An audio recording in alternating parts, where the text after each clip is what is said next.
Well, good afternoon, YouTube.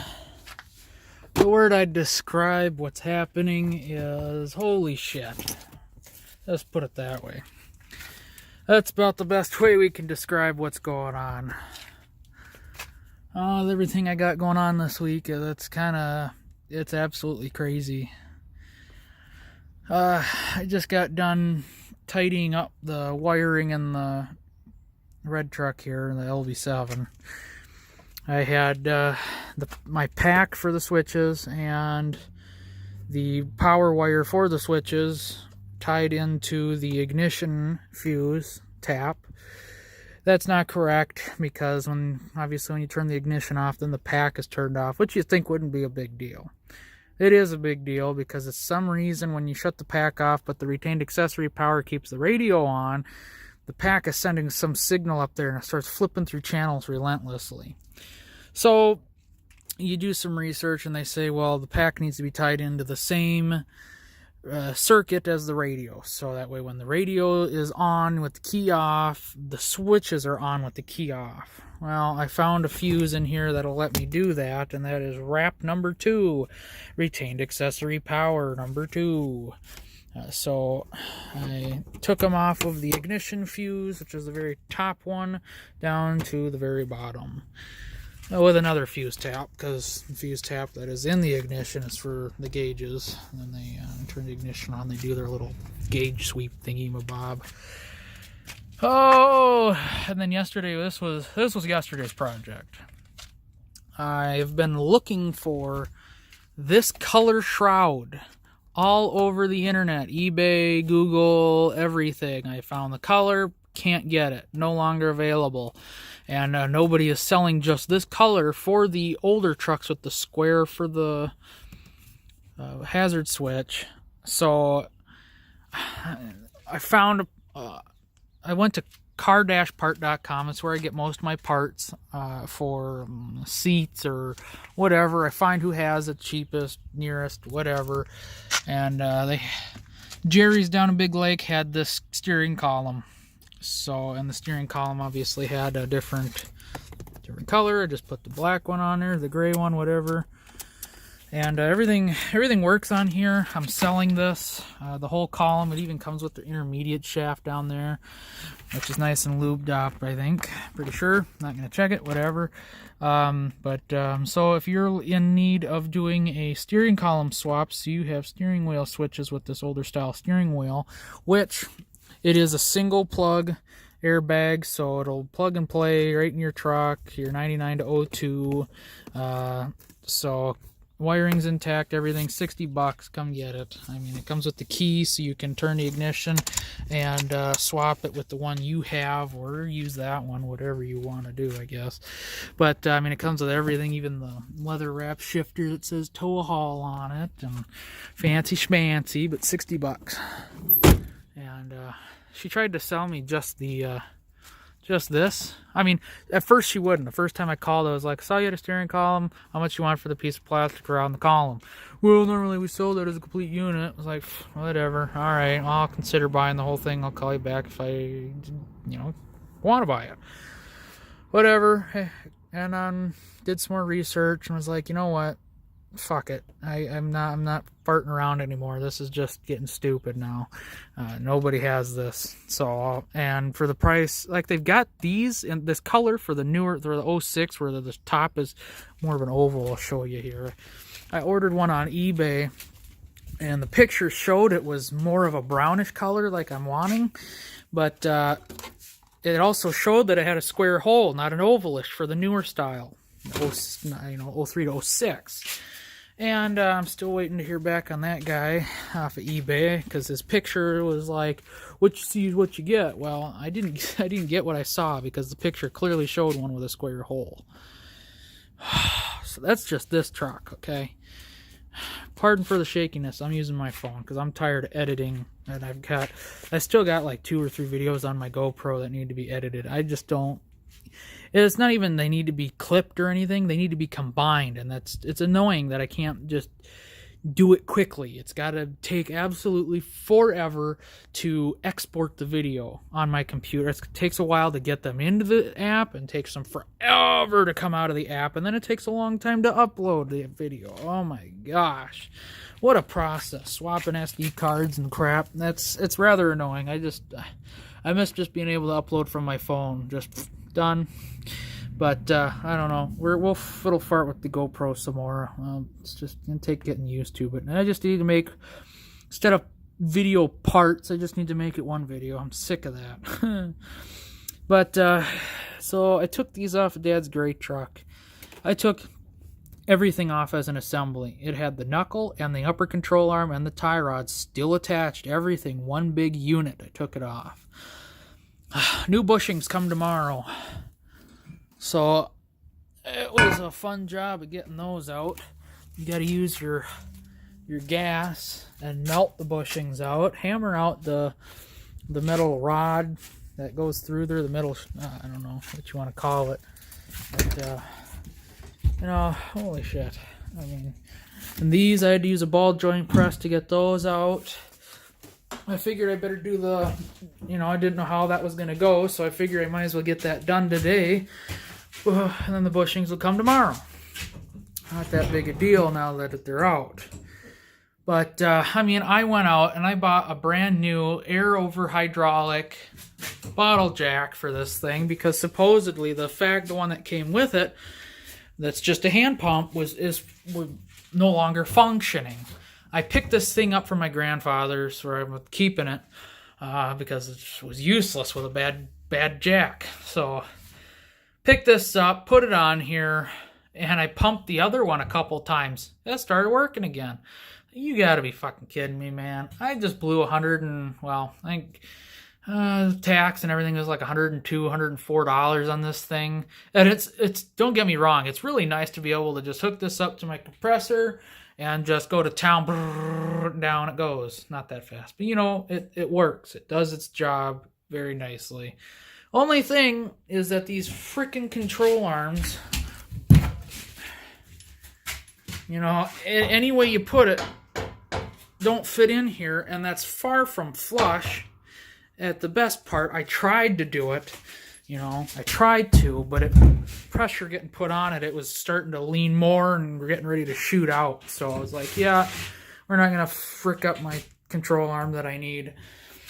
Took these off the gray truck because these have Moog ball joints upper and lower. Got Moog tie rods and tie rod sleeves. And the only thing I wanted to do, and I know it needs to be done on the black truck anyway, is the control arm bushings. Since the tie rods are the ball joints and tie rods are fricked on the black truck, I figure Dad's already done most of the work. I was there with him when he did most of this too, but we did most of the work on the gray truck already. I can just take the parts off, new bushings, slap it on the black truck, be done. Couldn't even use this. Frustrating as all get out. But luckily I have a ball joint press. And the other thing I might be able to use this for, which is about the only thing so far that it's good for, is wheel bearings. Because we got to do the rear wheel bearings on that truck yet, on the black truck, the LBZ. So fun. Take the whole hub off, try and press the bearings out. That better frickin' work. Otherwise, I'm selling this thing because I've tried to do U-joints with it. Forget about it. You're more likely to bend an ear using the press than you are hammering it. To me, I tried to use it for the U-joint. It wouldn't even budge it. It probably would have, but Dad's like, you would be careful, we're going to bend an ear. I was like, God damn it. So here we are, and I said got, not the other one. But anyway, I don't use in vain like that. But anyway, it's just the whole project now. So I'm waiting on parts. Today's Tuesday. Wednesday the bushings come. Thursdays the bearings come. So that should be fun and fine. And then the other thing, I bet you didn't even know that you probably needed to change out. And Dad didn't even know. I didn't know. I didn't even know there was a bushing here. But, yeah. Oh, get underneath the truck on the ground. Oh, where's that here? Oh. there's a bushing right here for the torsion bar. They call the torsion bar mount bushings. Those have 367,000 miles on them now. And they are most likely in dire need of changing. It is also your transmission mount bar, right? Or no, that's that one. Never mind. That's the one up there. Sorry. So these are just the torsion bar mount bushings. You got to chisel off the heads. Chisel off the heads. The new brackets come with bolts to stick through there. It's a Dorman part. I don't have the part number on me, of course, but so I get to do that. I figure we're doing bushings. We're doing all of them. We're going to have the torsion bars loose. We're doing all the damn bushings. They're $30 a pop on Rock Auto, not including shipping, all that jazz. I think it was like $74 with my 5% off coupon. So that's fun. Then the only other thing I'm going to want to do eventually here is do the freaking U-joints on this thing. I don't know what's going on. It's got a hopping, but there's so many variables. I mean, the ball joints are shot, the tie rods are shot, the bushings I'm pretty sure are shot. Not 100% sure on that, but you know, I'm pretty sure. They actually look fairly decent, which is kind of disconcerting because I just bought bushings and I'm doing through all this work for bushings. But we shall see when I get it off. Ugh. But yeah, so that's why I say, holy shit, it's a bit of work going on here this weekend. I'll be ripping all that apart, so that's wonderful. Yeah, unfortunately, he did control arms like he said he did, and tie rods. I mean, they're nice and black yet, but I needed to do bushings. They got to come off to do bushings. I just figured we'll swap them out. So that way it can come apart and go right back together. So, oh yeah, lots and lots and lots of work to be done. But I'm finally getting done with the wiring on this thing, and I haven't even done any update videos or anything like that. But I sourced this light out on eBay, and I know it's a little bit lighter than the headliner, but so are the sun visors. But I still haven't wired those up either. But other than the visors, our wiring is pretty much done. Flip on the dome lights. Bada bing, bada boom, we have light. There's a reflector in there, metal one that goes the sides to just kind of reflect the light back here or whatever. Keep the light from going up front. Something along them lines. Those just pop right off. But so it's got full frickin' light in here, and they're controllable with the dome light on, of course. If the dome light's not on, those side lights aren't on. So, but if you just want one for whatever reason, then so be it. But we got frickin' full lights, and I'm probably gonna keep these festoon halogen bulbs because I have not found an LED festoon bulb that is bright enough to satisfy anything. Like, those are brighter. I call those my surgical lights. They're brighter than frig at nighttime. Holy Hannah. But I have not found one festoon bulb that is brighter than halogen bulbs. So that's why I'm keeping those, just like I did in the black truck there. But all I do, because this truck only had 2 wires, power and ground, is I think I left it in my box there. It helps to hoard this kind of stuff when you want to do projects and retrofit this, that, and the other. So I've got this plug. The one in the truck is only a 3 pins, so imagine this pin and those pins gone. It's, just a little 3-pin connector up there.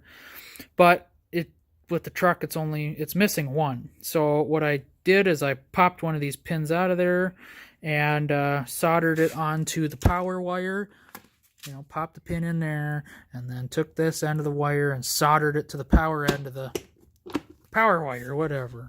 So, and there you end up with a full light. And you can do that with your crew cab or whatever this light comes factory in. You can do that. The only thing you are probably going to want to do is put diodes in each end. I don't even know how that would work, but you'd have to figure it out. So that way, if you want to turn on the map lights, or someone in your back seat wants to turn the map lights on independently, they aren't going to send power all the way back. So you're going to want to figure out the diode situation there, but obviously crew cab, if somebody wants to turn one of them on, well, they can't. It's an extended cab the way I got it wired up. So, but everything's all wired up. We're all done in here, other than the visors, which I could give a rat's ass about right now. I don't hardly ever look at myself in the mirror anyway. So, frickin' A, man, what a bit of work. I'm just peeved that I couldn't use my press, my brand new bottle jack, and my press that I've hardly ever used. And every time I've gone to use it, something either doesn't fit, I don't have the right thing to set stuff on. I had a guy in, I probably included it in one of my really old videos now. I had a guy, mechanic shop I was starting to kind of partner with, I guess you could say. I had him cut off the face of rotors. He offered to do it for me for free. I mean, that was freaking awesome. So I've got 2 rotors, front rotors off of, they're actually off of the LB7 when I first got it. They were warped to all high heaven. Actually, it wasn't even the front ones, and it kind of pained me because the rear rotors were warped beyond all belief, which says they dumbass did burnouts with it. The front rotors I swapped first because those are usually the ones that are warped. That wasn't the case. It didn't fix anything, so I had an extra set of rotors, and then before I even bought the black truck, I had them cut the faces off. I got the black truck, it needed front rotors because they were worn down, they were rusty, they were warped pathetically. And I was like, shit, I just had those cut down. And then I bought the truck, and I could have had them rotors, and I could have had them cut up the poopy warped rotors. I could have saved myself some money. But, yeah. That was that story. Holy Hannah, man. I can't wait to be done. I really can't. At some point, bushings are going to need to be done on this one, I'm sure. But, holy Hannah, I'm pooped this week. A lot of work, a lot of hours into doing stuff. But it's not even that bad. Dad's truck was rustier than this one, so I'm not even worried about it. Like, it took me a good 3 hours to get this side apart. 3 hours to get this side apart, and it was all because of this bolt right here. It had rusted into the metal collar inside in there, and so I was whacking on it as hard as physically possible with the amount of room you got with the other end of the control arm there. I ended up tweaking this whole arm kind of over the mount. Oh my gosh, what a mess. But I eventually got it, and all I did with I had limited tools. I didn't even bring all my tools. I just totally brain farted that.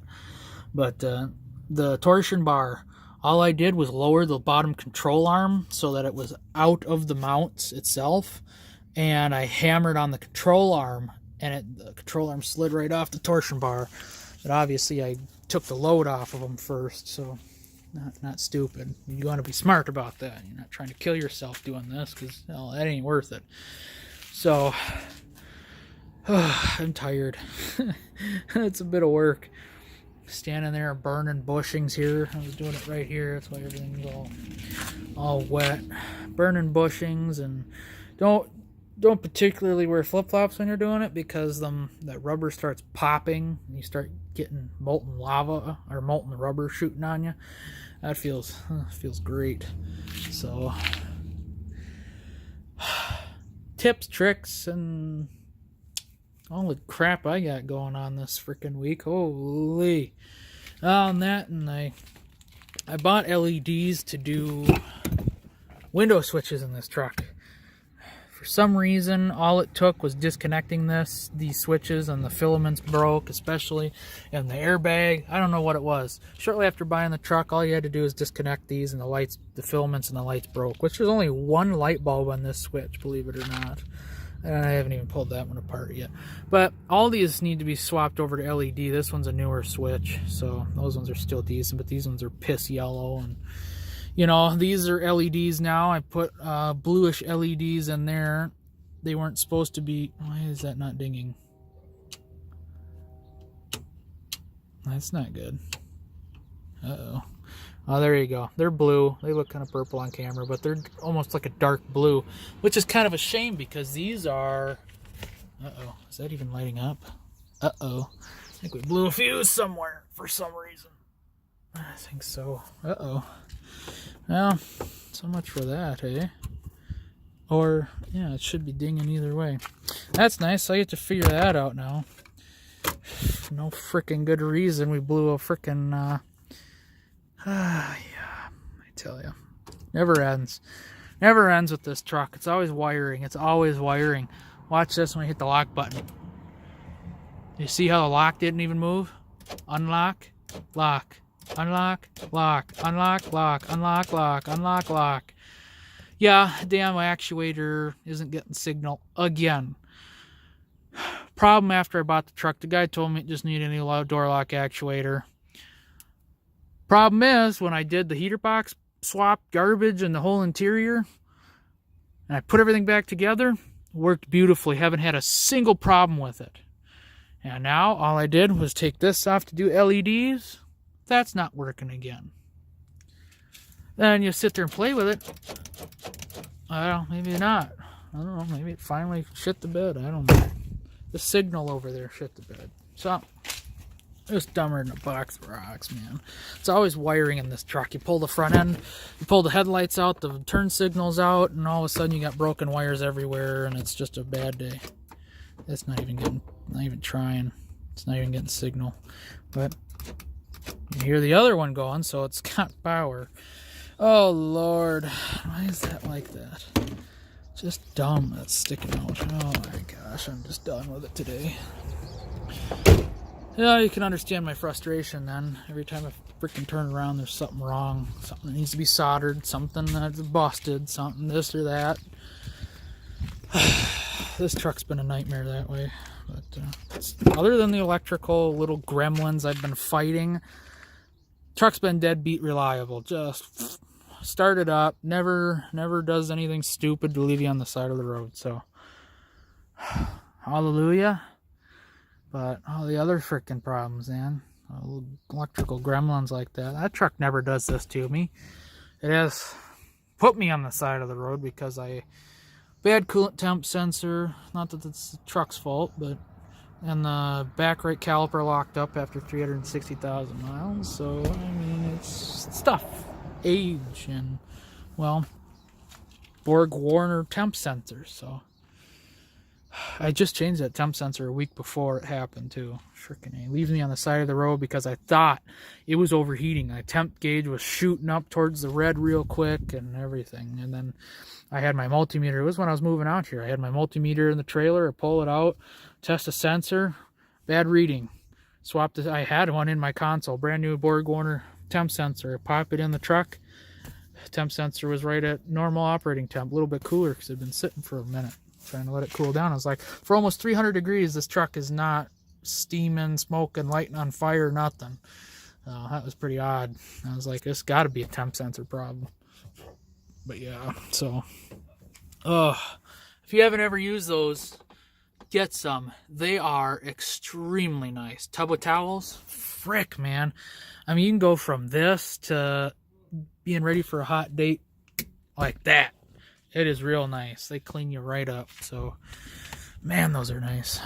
Definitely glad I got them. But, freaking A. I got to figure out what's going on with my damn dash lights. Go return a can of paint. And we'll be done for the day. So, thanks for watching. Thanks for sticking around. It's kind of interesting, kind of not. Whatever. But, thanks for watching. God bless.